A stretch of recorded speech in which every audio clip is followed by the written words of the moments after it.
नागपूर तालुक्याचा मागासलेला आहे त्याला विकास करण्यासाठी नागपूर तालुक्याचा उमेदवार झाला पाहिजे अशी इथल्या नागपूर तालुक्याच्या कार्यकर्त्याची मागणी आहे। प्रश्न हारणं जितणं हे तर इलेक्शनमध्ये भासतंच, पण त्यावेळेस हिंमत केली, अशी हिंमत इथल्या नागपूर तालुक्याच्या कार्यकर्त्यांनी जोश भरावा आणि इथे तिकीट द्यावा। जयंतरावला तिकीट मिळाली तरी आम्ही त्यांच्यासोबतच आहोत।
सामाजिक कार्यकर्ते व राजकीय क्षेत्रात काम करणारे सर्व, काही शून्यातून विश्व निर्माण करणारे बिल्डर डेव्हलपर्स पण इथे आहेत, काही शून्यातून विश्व निर्माण करणारे जिल्हा परिषद सदस्य असो की सेवा संस्थेवर गेलेले असो, तर सर्व इथे आलेले आहेत व त्यांनी असेच आमचं मनोबल वाढवावं अशी मी त्यांच्याकडून अपेक्षा करतो।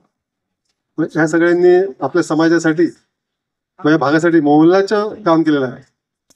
म्हणजे सर्व इथं असलेले प्रत्येक व्यक्ती एक मौल्यवान व्यक्ती आहे। इथे कोणी नेता, मोठा नेता आम्ही आमच्या कार्यक्रमात बोलत नाही, नेहमी तुम्ही पाहता, तर बाकी लोक एक मोठा नेता बोलवतात। आमचे नेते हे सगळे बसलेले आहे, सगळे नेते आहेत आमचे, त्यांच्या ताकदीवरच आम्ही इथं। मी या रोडवर आलो साहेब, मी या रोडवर तर सायकल घेऊन आलो होतो, या रोडवर 500 रुपयाहून व्यवसाय सुरू केला। ह्या लोकांनी मला असं उचललं, पैशाने असो की राजकारणात असो की कोणत्याही क्षेत्रात असतो, असे हे जे लोक इथं आहेत, या लोकांनी कधीही मला माझी हिंमत हारू नाही दिली। जेव्हा जेव्हा माझ्यावर संकट आले इथले लोक सगळे माझ्या सोबत राहतात। असे इथेच बसलेले पुष्कळ लोक आहेत। आताच मागच्या वर्षी उदाहरण देत, मागच्या वर्षी पूर्ण झिरो झालो होतो मी हर वर्षी झिरो होतो, पुन्हा हर वर्षी उठतो।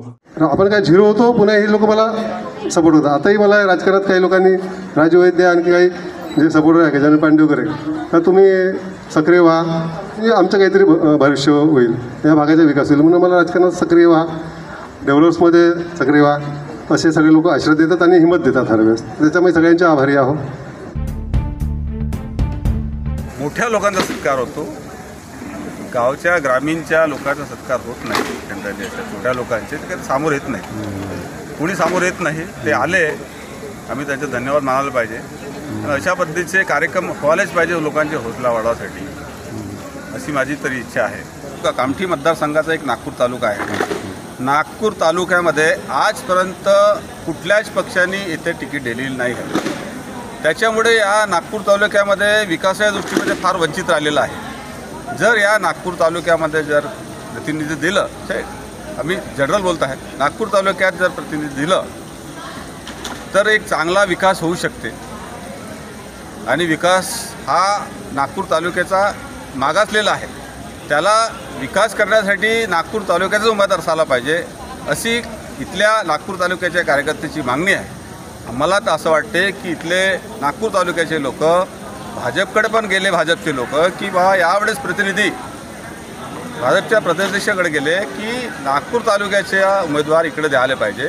तसं काँग्रेसचेही लोकांनी इथं विचार करायला पाहिजे की बाबा नागपूर तालुक्यात एक तरी प्रतिनिधी द्यायला पाहिजे। कोराडीचे 3 आमदार झाले, कामठीचे 7-8 आमदार झाले आणि त्या मोद्याचे 1 आमदार झाले। नागपूर तालुक्यात का नाही आहे, 1.5 लाख वोट आहे या मतदारसंघामध्ये, याच्यामध्ये उमेदवारी नाही, म्हणजे हा अन्याय आहे। म्हणजे इकडले कार्यकर्ते मला असं वाटतं की कमजोर आहे, ते लोक आपला आवाज उचलत नाही, त्यांनी आपला आवाज उचलायला पाहिजे, मी तर असं म्हणतो आहे, माझं मत आहे। आम्ही 25 वर्ष पहिले जेव्हा त्यांचं वय 25 होतं, माझंही थोडंसं 1-2 वर्षांनी मोठं असेल, पण आम्ही त्यावेळेस हिंमत केली की आमच्या नागपूर तालुक्यातून लोकसभाची उमेदवारी म्हणजे आमच्या एरियातून उमेदवारी आम्ही तयार केली. प्रश्न हारणं जितणं हे तर इलेक्शनमध्ये असतं, पण त्यावेळेस हिंमत केली. अशी हिंमत इथल्या नागपूर तालुक्याच्या कार्यकर्त्यांनी जोश भरावा आणि इथे तिकीट द्यावा.